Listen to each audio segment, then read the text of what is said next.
Bonjour, je m'appelle Léa, j'ai 23 ans. Vous me connaissez peut-être sous le nom de Je ne suis pas jolie. Aujourd'hui, j'ai décidé de vous parler de parentalité, de façon libre et éclairée, dans le nid. Le nid, c'est un endroit intime, où il n'y a pas de vérité ni de jugement. On partage simplement avec bienveillance sur ce sujet si controversé qu'est la parentalité.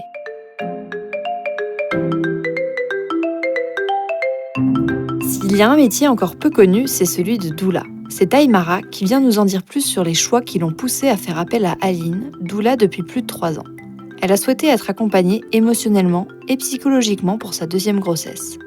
Puis nous recevons Aline, elle est doula dans la région de Montpellier et raconte au micro du nid l'intérêt du soin et de l'accompagnement des futurs parents.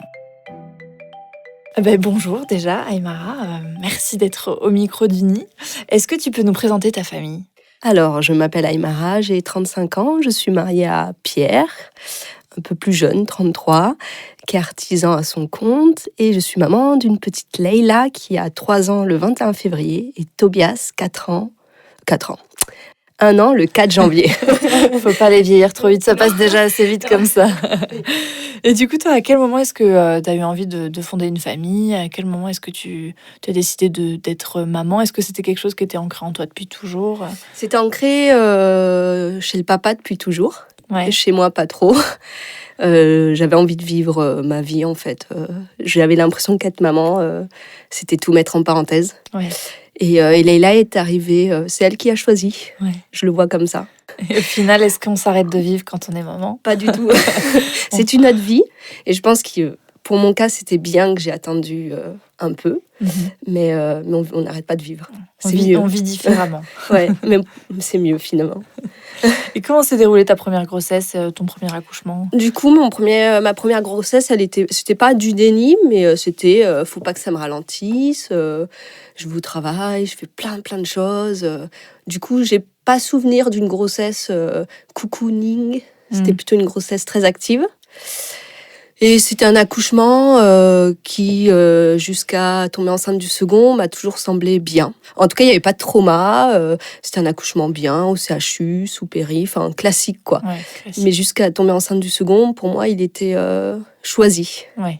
Et du coup, pour ta seconde grossesse, tu as eu envie de faire différemment. Ouais. Quand est-ce que tu as eu ce déclic ? J'avais commencé à assister à des conférences, des festivals, et du coup à entendre des témoignages d'autres visions. Et c'est là que je me suis rendu compte que j'avais suivi en fait un chemin qui était tout tracé, CHU, péri, il faut pas souffrir. Enfin, je me suis sentie finalement pas maître de mes choix en tant que maman à ce moment-là. Et quand je suis tombée enceinte de Tobias, j'avais rencontré du coup une doula à un festival.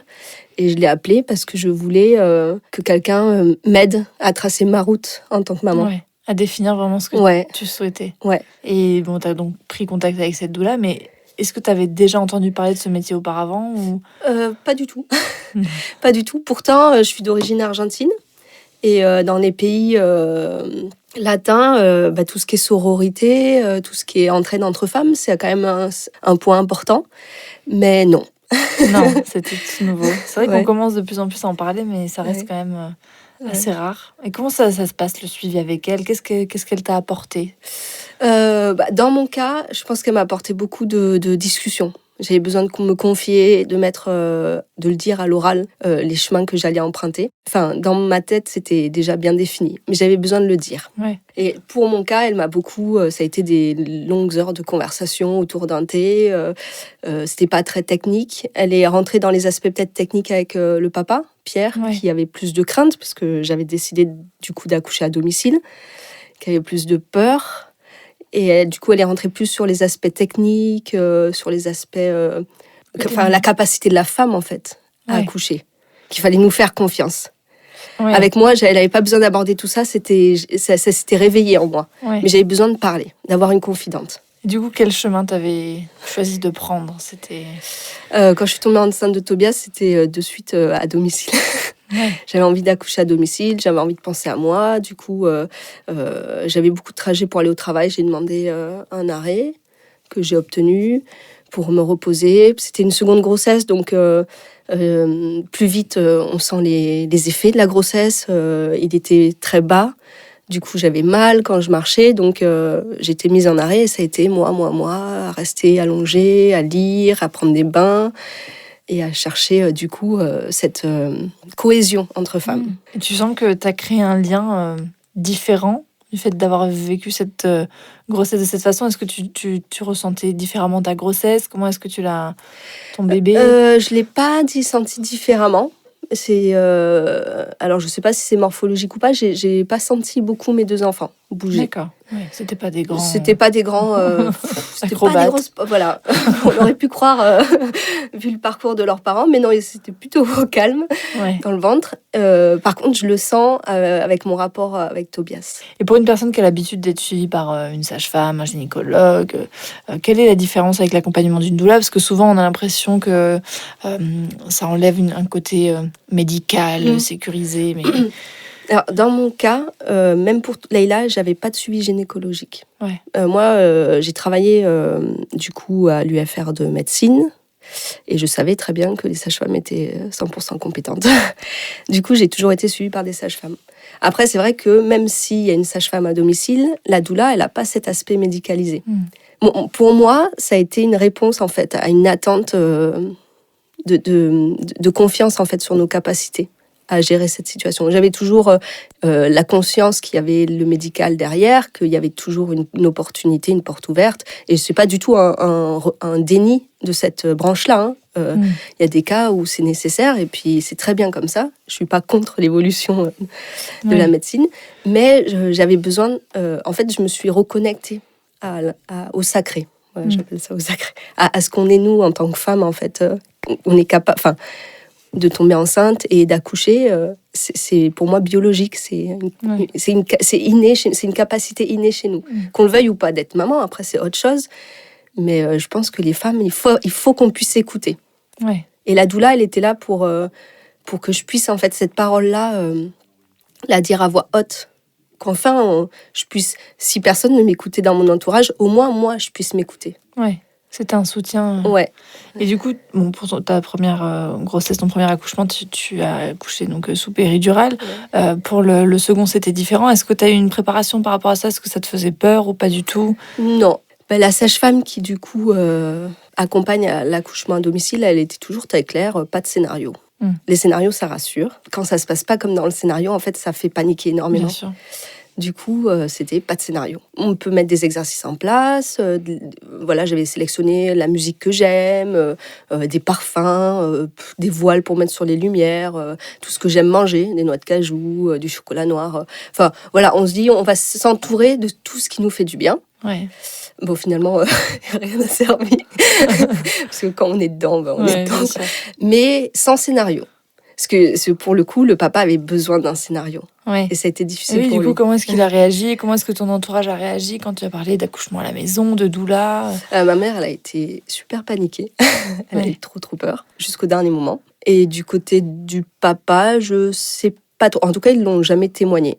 Mais ils ont dû sûrement avoir peur, mais ils me l'ont jamais ils me l'ont jamais transmis. Ma mère était super flippée. C'est l'inconnu. Elle comprenait pas. Moi, si j'ai choisi un accouchement en CHU avec péri, c'est parce que ma maman, c'est ce qu'elle a vécu avec ses enfants. Et pourtant, elle n'a pas eu de péridurale, ma mère, pour ma naissance. Mais pour elle, c'était quelque chose qu'on offrait aux femmes pour enfin accoucher librement, quoi, sans souffrance. Et avoir fait les deux, mais cette souffrance-là, elle est juste... c'est une puissance énorme. Je peux que la conseiller, en fait.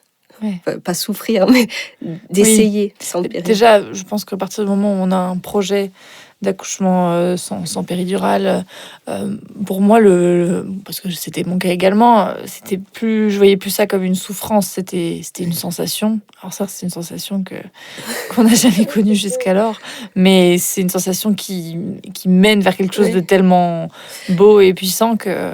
Mais du coup, la doula, même sur ça, elle nous aidait de ne pas appeler ça souffrance. De pas appeler ça une étape. Elle nous a... Voilà, le terme, en fait, joue beaucoup dans l'inconscient. Bien donc, sûr. Il ne fallait pas utiliser le mot souffrance, douleur. C'est intense, c'est énergisant. Enfin, un peu tout ce que... Bon, après, le jour J, au bout d'un moment... Oui, bien sûr. Mais c'était pour se préparer. on n'utilisait pas ces termes-là. Et ça, oui, ça a aidé. Le papa, je pense que ça l'a aidé. Et comment lui, il a réagi tout au long de la grossesse, de cet accompagnement? Quelle était sa relation avec sa Alors, douleur? la première rencontre, elle était... je pense qu'il a eu besoin de montrer sa virilité. Donc, il est arrivé du travail. Donc, il est artisan. Donc, il est toujours en bleu de travail, quoi. Et la doula était dans la cuisine. Et il est arrivé très... bon, alors, c'est quoi ça? Il appelait ça le délire. Il appelait, le délire d'accoucher à la maison, le délire d'avoir une doula. C'était pour lui un délire. Même s'il était respectueux de mon choix, il utilisait quand même ce terme-là, qui était honnêtement blessant. Et il avait un rapport très... je suis quand même un mec, l'homme de la maison. Alors, il va peut-être écouter, il va pas être content. Mais c'était pas calculé chez lui. Mais je me souviens, sur le premier rapport, je me suis dit, ah mon Dieu, c'est pas très chaleureux.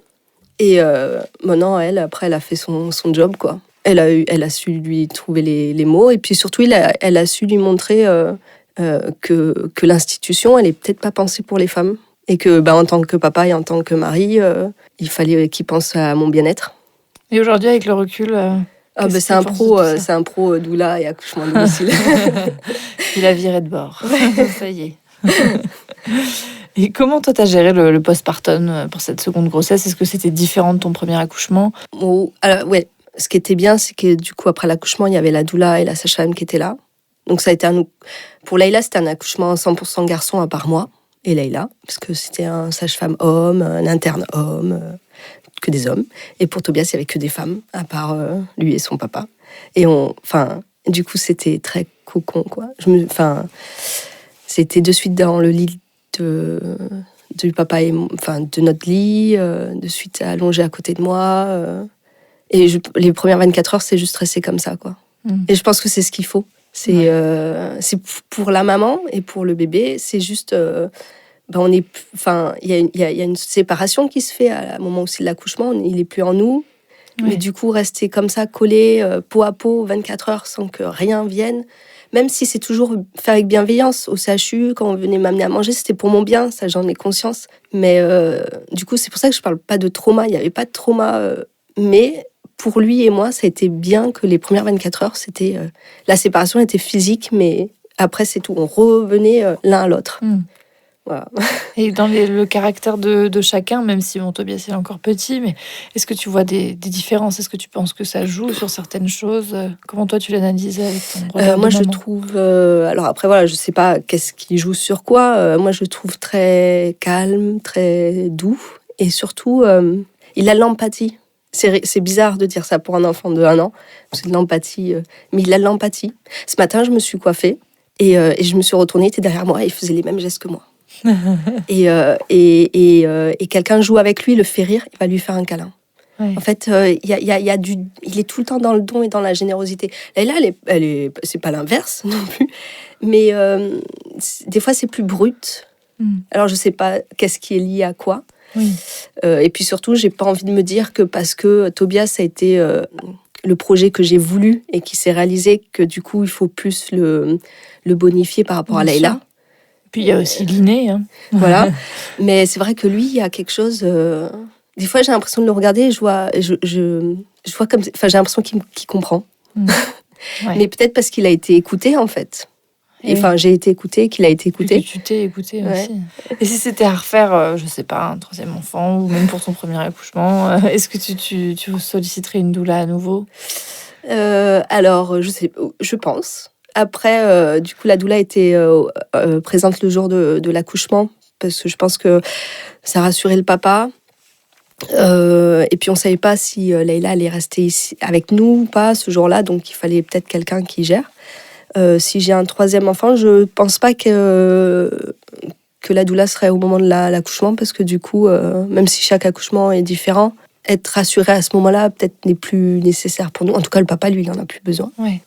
Mais oui, sur l'accompagnement, oui. Mais ça a été tellement une révélation pour moi que j'ai arrêté mon métier et je vais en faire mon métier. Ah, c'est incroyable ça.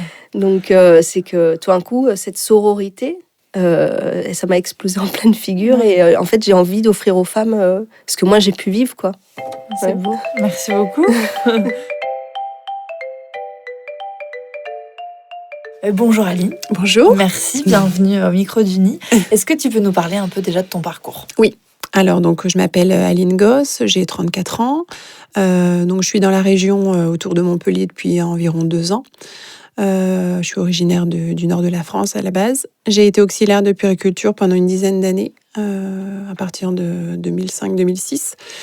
Et ensuite, j'ai fait une formation de doula en 2016, donc via l'Institut de formation doula de France.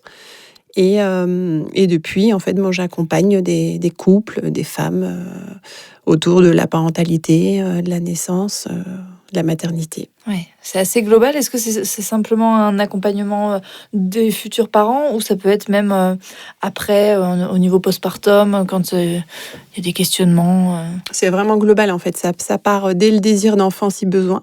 Donc, il y a même des couples qui peuvent contacter une doula avant même d'être parents, pendant la maternité, la grossesse, possibilité aussi d'être présente pendant l'accouchement, si besoin, et surtout, et essentiellement, sur la période postnatale, où il y a des gros besoins et où on parle assez peu, en fait, du postpartum, quoi. Oui, complètement. Et comment toi, t'en es venue à avoir envie d'accompagner les couples et les familles dans cette aventure de maternité, de parentalité ? Moi, c'est venu surtout en ayant ressenti et connu la grossesse, en fait. Pendant ma propre grossesse, personnellement, j'étais très ciblée sur l'enfance et la petite enfance pendant une dizaine d'années, pendant que j'étais auxiliaire. Et à partir du moment où j'ai été maman, ça a changé les choses. Et je me suis dit, ah oui, je vis les choses à l'intérieur et j'ai envie de comprendre le fonctionnement des femmes et qu'est-ce qui se passe quand on est enceinte, en fait. Ouais. Et on a des gros besoins et il y a encore des gros manques, on va dire, d'accompagnement. Oui. On se rend pas compte, je trouve, avant d'être maman, à quel point c'est un bouleversement, mais dans tous les sens du terme. Et c'est vrai que quand on n'est pas préparé ou accompagné, on peut se sentir vite très, très seul. Oui, c'est ça. Isolé, seul et complètement perdu avec toutes ces informations qui se contredisent, avec tous ces professionnels aussi qui croisent leurs propres avis et qui sont des fois contradictoires. Donc, on se dit, ok, là, c'est très médicalisé, mais j'en aurais pas forcément besoin. Ou au contraire, là, je me sens un peu seule. Et donc, c'est vrai que c'est vraiment un accompagnement complémentaire, non médical. Oui. Et du coup, est-ce que tu peux nous donner une définition de ce qu'est une doula pour les personnes qui n'en ont jamais entendu parler ? Comment est-ce que tu te définirais ? Donc moi, personnellement, en tant que doula, j'accompagne, c'est souvent une femme en fait qui accompagne un couple ou une femme qui est peut-être maman solo. Donc dès le désir d'enfant, si besoin, pendant toute la durée de la grossesse. Pendant donc l'accouchement si besoin et aussi durant les mois qui suivent la naissance en fait de l'enfant et qui peut aussi durer plusieurs mois voire un an en fait en fonction des besoins. Donc cet accompagnement est non médical, vraiment basé sur l'écoute, le soutien, la présence physique. En tant que doula, je me déplace au domicile des parents, des mamans. Et je suis vraiment là, en fait, pour transmettre beaucoup d'informations, en tout cas, sur comment ça se passe. Qu'est-ce qu'une grossesse ? Qu'est-ce que la physiologie ? Comment ça se passe quand ça se passe bien et quand personne n'intervient ? Qu'est-ce qu'un accouchement physiologique ? Et aussi, qu'est-ce qu'engendre l'arrivée d'un enfant ?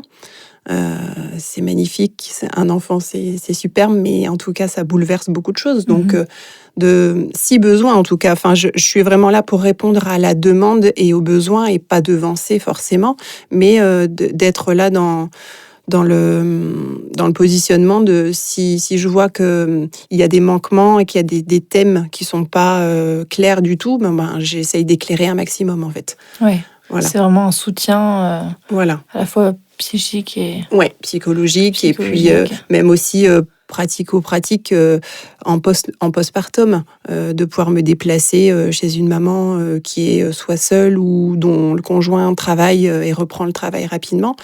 Et s'il n'y a pas un cercle amical ou familial très proche, je me déplace pour venir rien qu'écouter, parler ou si besoin, faire à manger, si vraiment c'est l'apothéose et qu'il n'y a plus de temps et que la maman dort pas. Et que, je peux être aussi là pour garder un peu le bébé le temps qu'elle se repose ou qu'elle aille prendre une douche. Ou la fameuse douche. C'est ça. Ah oui, on n'y pense pas, mais on mange froid pendant un long moment. C'est ça. Je sais que tu accompagnes des naissances aussi à domicile, mais comment ça se passe pour les accouchements en structure hospitalière? Est-ce que tu accompagnes aussi des parents qui ont un projet d'accouchement en structure? Alors c'est possible en fait, il y a vraiment toutes les possibilités. Après ça dépend des établissements et ça dépend des structures si elles sont ouvertes en fait à la présence d'une doula en salle de naissance. C'est encore compliqué en France. Il y a des établissements qui sont assez ouverts et qui acceptent la présence, mais il y en a qui refusent totalement en fait. Donc vraiment, la présence d'une doula, c'est non.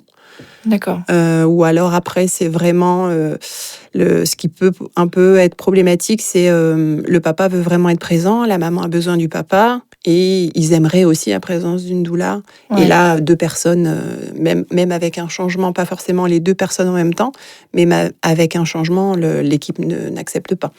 Donc, il y a un regard qui est particulier sur le rôle de la doula par l'équipe médicale. Comment c'est perçu? C'est encore assez mal connu. Il peut y avoir aussi une confusion de place entre une doula et une sage-femme. Alors que c'est complètement impossible qu'on puisse remplacer une sage-femme, sachant que nous, notre rôle, c'est non médical. On n'est pas là du tout pour poser un diagnostic.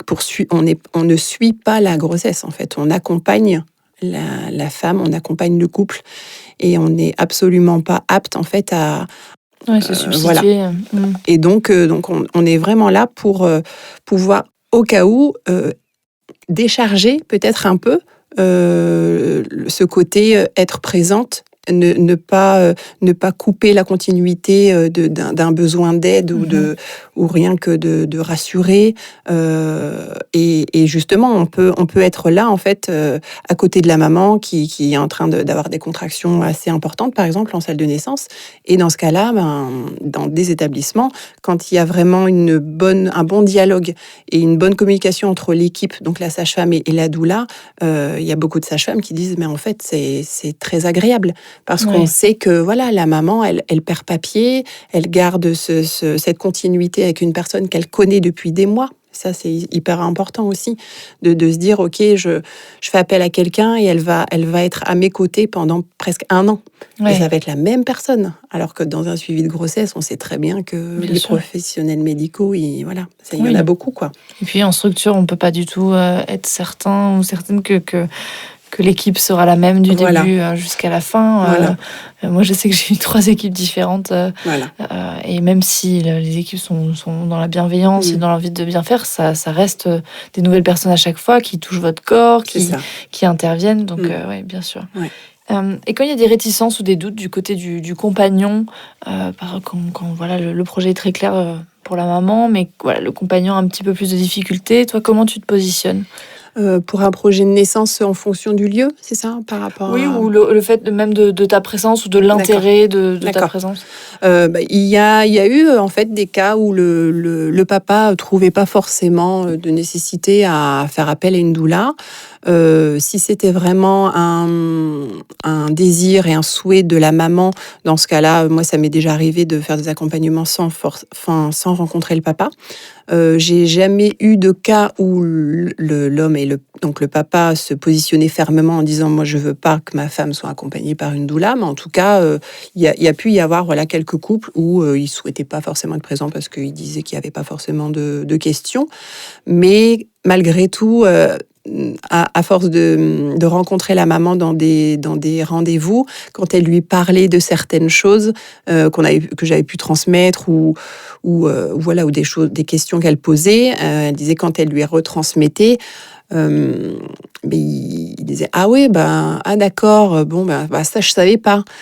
Et donc, souvent, je l'invitais en disant, mais qu'il n'hésite pas, ou même par téléphone, s'il n'a pas envie forcément d'être présent. Moi, après, je peux vraiment me rendre très disponible à venir très tard le soir s'il faut, si c'est après le travail, ou même le week-end. Je me suis déjà déplacée des dimanches. Enfin, voilà. Et souvent, des fois, ça peut débloquer un peu quand même, malgré tout. Ou si l'homme sent que sa femme est un peu plus sereine, il se dit, bon, bah, il y a peut-être un effet, voilà. Donc, en tout cas, moi, personnellement, j'ai pas eu de réticence ferme en disant j'ai pas envie et ça sera hors de question, quoi. Pour une personne qui a déjà eu une grossesse, une première grossesse sans forcément de doula ou sans forcément s'intéresser à un projet plus physiologique, est-ce que le rôle et la place d'une doula est toujours bénéfique pour une deuxième grossesse? Comment est-ce que toi tu le vois? Est-ce que tu penses que c'est vraiment plus réservé à des futurs premiers parents ou pas du tout? Pas du tout. En fait, j'ai eu plein de cas de figure.